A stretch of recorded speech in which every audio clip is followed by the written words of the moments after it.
este acto de inauguración de esta muestra, 16 personajes que maravillan y Miguel de Cervantes, que lo que pretende es contar la historia literaria de Miguel de Cervantes a través de personajes que, como dice su comisaria, son en sí mismos maravillosos. Yo tengo que dar las gracias primero a Acción Cultural, organizadora de esta muestra, una muestra que es un acierto, una muestra que ha sido y será un éxito, ha itinerado ya por varios países fuera de España y va a seguir itinerando por España. Y yo creo que es una gran oportunidad para dar a conocer la obra de Miguel de Cervantes a través de lo que es clave en su obra, que son los personajes. Creo que muy pocos autores han tenido la capacidad de crear esos personajes que, además de contarse a sí mismos, cuentan otras vidas fantásticas, inverosímiles, pero realmente maravillosas, y que son en muchas ocasiones un auténtico referente ético y nos hacen creer que otro mundo puede ser posible. Con lo cual, es una gran oportunidad para, como digo, conocer la obra de Cervantes y darla a conocer a quien tiene que llegar también, que es al gran público, a niños y a jóvenes.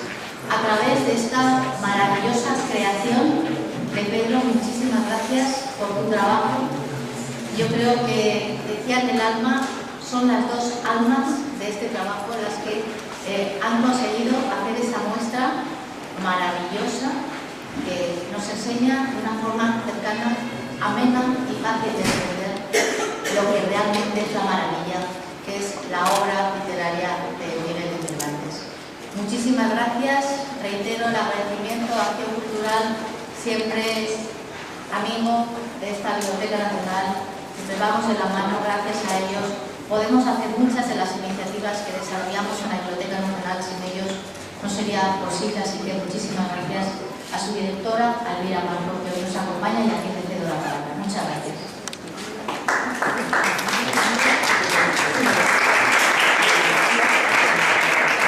Muchísimas gracias, Ana, directora de la Biblioteca Nacional, por estas palabras sobre la exposición 16 personajes que maravillan.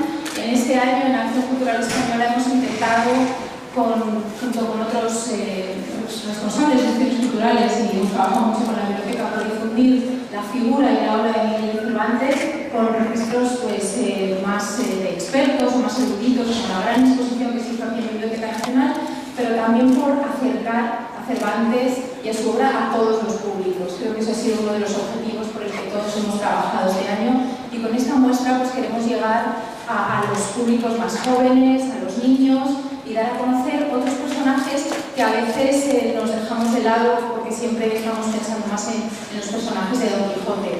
Es un acierto esta propuesta de Rosa Navarro por darnos a conocer aquí pues, la Galatea, o el diálogo de los perros, o los pillos que tenéis aquí, Rinconete y Cortadillo, ¿no? A través de juegos y a través de distintas actividades que se pueden hacer con estos módulos, vamos a adentrarnos en la vida de estos maravillosos personajes. Sí que queríamos una muestra rigurosa, y por eso tenemos como comisaria a la catedrática Rosa Navarro, que es una experta pero a la vez una gran divulgadora de nuestra literatura para niños y para jóvenes, y también a un gran artista, a Pedro Moreno, que ha sido precisamente galardonado con el Premio Nacional de Teatro por su labor con el diseño de figurines de teatro, y que ha estado a cargo de las ilustraciones. Esta exposición encuentra en la Biblioteca Nacional, yo creo, un acomodo maravilloso en este espacio donde la visitan muchos colegios y muchos niños, y estará también en Navidad. Para nosotros, para la cultura española, es un lujo estar en la Biblioteca Nacional, y al mismo tiempo la exposición va a itinerar por toda España. Se inauguró en Alcalá de Henares, y después de la Biblioteca Nacional irá a Cantabria y también a Girona, la Biblioteca Pública de Girona. Una segunda copia de esta exposición que está recorriendo Latinoamérica y se inaugura precisamente hoy con motivo del Festival Cervantino, donde España es este año país invitado en la ciudad de Guanajuato. Ha recorrido ya Bogotá, Medellín, y después de Guanajuato estará en la Ciudad de México, y después se itinerará a Perú a seguir a su gira internacional a lo largo de 2017. Nada más, cedo la palabra a los protagonistas de este proyecto. Gracias.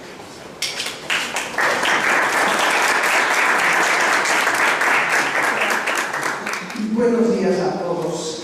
Para mí es un día de contento porque traigo de la mano, gracias a la Acción Cultural Española, gracias a la Biblioteca Nacional de España, a algunos de los muchos personajes de Cervantes, algunas de las caras de sus grandes creaciones, de sus obras de ficción, porque miren ustedes, Cervantes es importantísimo porque es la máquina carizante. Estamos en el lugar en donde se ve perfectamente cómo se ha gestado todo. Detrás de estos módulos, ahí está la representación de Cervantes con su cerebro y la imprenta. Ahora bien, si Cervantes no hubiera creado todos esos seres que nos rodean, no existiría, sería un personaje más desconocido, como lo seremos todos. Ahora bien, él sacó de su imaginación unos entes de ficción increíbles. Lo que pasó, lo saben ustedes, es que como engendró ese hijo avellanado, que es Don Quijote, que lleva de la mano a Sancho, son tan inmensos que entonces esos dos a veces ocultan un poco a los demás, pero los demás quieren asomarse. Preciosa, se me aparecían sueños y me decía que se ha creído, que es el gago, que no me deja salir a mí. Yo le dije, Preciosa, llegará tu tiempo. Lo malo es que luego me fueron apareciendo los demás, pero también les confesaré que esta última noche se me ha parecido Leocadia, que es la protagonista de La Fuerza de la Sangre, que es una detective estupenda, y me ha dicho, no te lo perdono, no me has sacado en el desfile. Leocadia, no te preocupes, el próximo aniversario te saco. Pero la verdad es que el sueño era un poco una pesadilla, porque era tan bella ese personaje, es tan bello ese personaje que sentí mucho realmente no haberlo incluido. Pero esta exposición tiene indudablemente la belleza gracias a la creación de Pedro Moreno. Las ideas muy bien, pero si no le pones unas bellas imágenes, es difícil transmitir esas ideas. Verán ustedes qué belleza. Yo a veces digo, la que me gusta más es Preciosa. Preciosa de verdad, ¿no? Y luego digo, ay, pero, ¿y el licenciado Vidriera? Y luego pienso, ¿y doña Lorenza? Que es la pura tentación. Y otras veces me digo, bueno, ¿y la gran sultana detrás de la celosía? Entonces, gracias a estas imágenes que realmente nos dan la cara de los personajes, la más bella cara posible, para que luego nosotros la cambiemos y digamos. Pero nos entra ya con la belleza es gracias a Pedro Moreno. Pero también hay otra cosa, yo me llamo Rosa, como saben ustedes, y he tenido como colaboradores a los Pulgón, que es el equipo técnico. Y nunca unos Pulgones se había llevado tan bien con una rosa, porque si no existiría nada de esto, me llamaba o me escribía aquí y me decía, ¿qué te parece esto? No, tal cosa. Y me obedecían los Pulgones a mí, la rosa. La verdad es que en lugar de marchitarse con mi charla con ellos, he crecido y me he hecho fuerte. En cuanto me marche por la puerta volveré a ser lo que soy, una rosa fanera escandallada.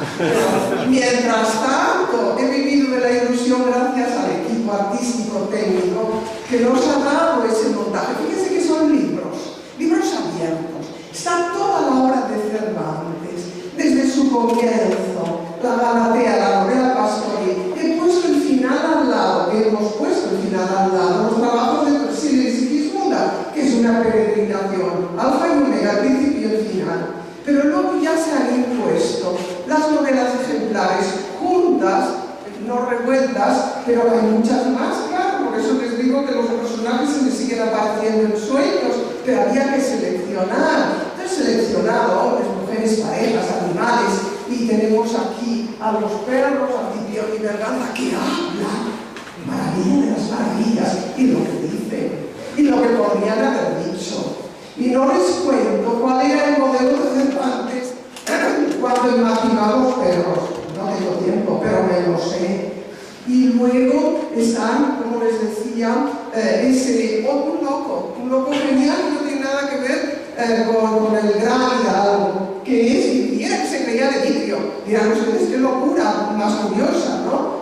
Todos nosotros somos de vidrio de vez en cuando hace viento en Madrid. Ya me dirán ustedes si no tienen la sensación cuando van por debajo de las casas de ser de vidrio, más vale que lo tengan. Y también paseando a veces por los parques también somos de vidrio. No les digo por qué, porque ya lo saben, pero él tiene una lengua muy afilada y dice verdades. No les cuento la historia de cada uno, pero les digo lo que encontrarán. En la otra parte tenemos en medio una cronología para que sitúen las obras con respecto a la vida de Cervantes y los hechos históricos más importantes. Y en el otro lado tenemos sus comedias y sus entremeses, dos representantes de comedias, dos representantes de entremeses. Pedro de Obedmala, la gran sultana, el gran Chanfalla, que es el que me ha dado las palabras, es el que crea el retablo de las maravillas. No es nada mío lo que les digo, todo me lo da Cervantes, todo por sus personajes.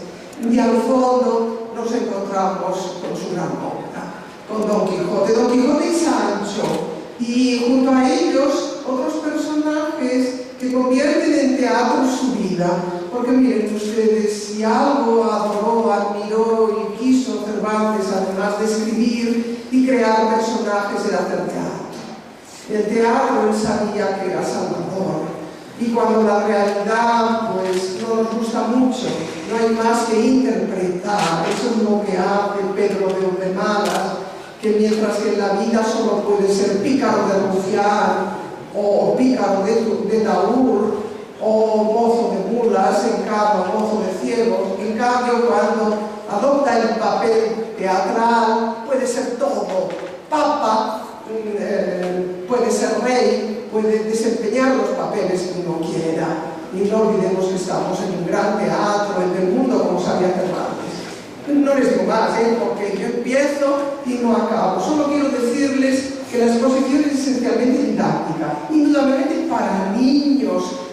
Parte de mi vida me dedico a transmitir los conocimientos que están en los libros a los niños, la belleza, los personajes literarios, pero también los adolescentes y también todo el mundo, porque todo el mundo tenemos alma de niño, con ganas de ver, con ganas de disfrutar, con ganas de participar. Porque en los mundos hay elementos que están al alcance del público. Hay unas gafas en el retablo de las maravillas de Chanfalla que uno se las pone y desaparecen los dibujos que hay en el fondo. Es decir, del mismo modo que se cuenta en el retablo de las maravillas, que si no lo ves es por algo, pues si te ponen las gafas no verás nada. Si no te las pones seguirás viéndolo. Son las gafas de la imaginación, de la fantasía, que no hay que olvidarlas nunca en casa. Nunca. Yo siempre recuerdo una anécdota. Hace años, el siglo pasado, hace mucho, iba yo por la calle Petrucho de Barcelona y vi a un señor que iba con un perro que parecía un oso de esos que ahora han desaparecido porque deben ser carísimos, preciosos, ¿no? Y a su lado pasó un papá con un niño y el niño le dijo: papá, mira papá, un oso. Y el papá le dijo: tonto, es un perro. Y yo le iba a decir: señor, no lleva las gafas de la fantasía, su hijo sí. Él es capaz de ver el oso, usted ya las ha perdido. No hay que perder las ganas de ver la fantasía, la imaginación, la creación que nos ofrece el mejor escritor universal de todos los tiempos. No lo duden ustedes. Cuando estoy triste, voy a un párrafo del Quijote y a los 5 minutos le digo: qué grande eres, Miguel, qué grande. He olvidado mis tristezas. Está lleno de belleza, de fuerza, de originalidad, de fantasía. Se pueden ustedes vestir también, poner los piezas del vestuario para meterse en la época, para ver a dónde hay que mirar con la mirilla. Así, porque Dorotea es un ser muy cambiante. Y entonces uno, como un guayer, como un mirón, mira por la mirilla y la ve lavándose los pies o la ve. Esa es Dorotea. Es decir, se ha planteado también la exposición como un juego para todos, para los chicos y los grandes. Y además se ha escogido el lugar ideal para este juego, la bodega del barco. Estamos en ella. El gran barco es la biblioteca. No saben lo que le hubiera gustado a don Miguel estar aquí. Él creyó totalmente en la imprenta. Hizo imprimir incluso sus obras de teatro. como vio que no se representaban, las hizo imprimir, y sin la imprenta no se entiende el Quijote. Pues bien, está en su lugar, pero en la bodega del barco, porque su vida fue una vida muy dura, de un perdedor, y a pesar de estar siempre en la bodega del barco, nunca perdió ni el humor, ni la fuerza, ni la intensidad en la escritura, y nos ha legado esa inmensa riqueza, ese patrimonio que es nuestro, pero que es nuestro si lo conocemos. Y si conocemos los personajes, querremos saber quiénes son, digo yo, porque a veces me hablan y conocen a Menganito, no. Y entonces en cuanto me hablan ya quiero saber quién es. Lo mismo tal vez pasará con esto, en cuanto a los niños, los jóvenes, todos aprendamos cómo se llaman los perros, Cipión y Berganza. A lo mejor queremos saber quién habla, si habla Cipión o si habla Berganza. Si conocemos el nombre de Pedro de Urdenadas, a lo mejor queremos saber qué urde tan malamente, que no es tanto. Lo mismo con Dorotea y con los demás. Ese es mi propósito. El propósito es servir a ese gran genio nuestro, que es Cervantes, en esos 400 años que recuerdan el de su muerte. Por eso son 16 personajes, podría haber sido muchos más. Y en el catálogo, que es idea también de mis queridos plumones, no podían sacar 16 porque no cabían en el espacio. ¿Pero qué hace? Entonces detrás de uno ponen otro. Y me han dicho, cuéntanos, hay 16. Puro juego. Como ven, es tan grande Cervantes que hasta estimula la imaginación de rosas y plumones para que las imágenes maravillosas de Pedro Moreno salgan a la vista gracias a esas dos grandes instituciones, Acción Cultural Española y Biblioteca Nacional. Muchas gracias.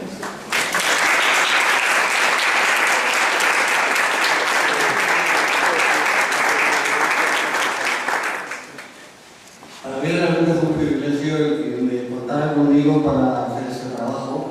Yo me planteé 1000 veces de dónde parto, ¿no? Entonces me volví a la época de mi más temprana juventud, cuando yo en el colegio empecé a leer todo ese universo de Cervantes, de las novelas, de Don Quijote, y me planteé que yo quisiera transmitirle lo que yo empecé a ver en esa época, transmitírselo a la gente que tienen ahora la edad que yo tenía en aquel momento. Y pensé usar mi experiencia como diseñador de vestuario teatral y desde luego el lenguaje del cómic. Pero me parecía que era lo más adecuado para este tipo de... Tiene que ser algo que explique inmediatamente lo que hay ahí, ¿no? Para que a la gente le anime, que le deje con algo, siempre con alguna interrogante para que vuelva a leer, si no lo ha leído ya, y si no, que lo repita. A mí me parece que ha sido, digo, una oportunidad única, quizás de las mejores que he tenido en mi vida. No es un espectáculo como estoy acostumbrado a hacer normalmente. Yo me he quedado solamente en lo que es la imagen y la sugerencia, y espero que realmente transmita lo que yo he pensado que tenía que transmitir. Y sobre todo quiero que se llene de niños y de gente joven, de gente que realmente les motive y les haga pedir el Quijote a los reyes este año.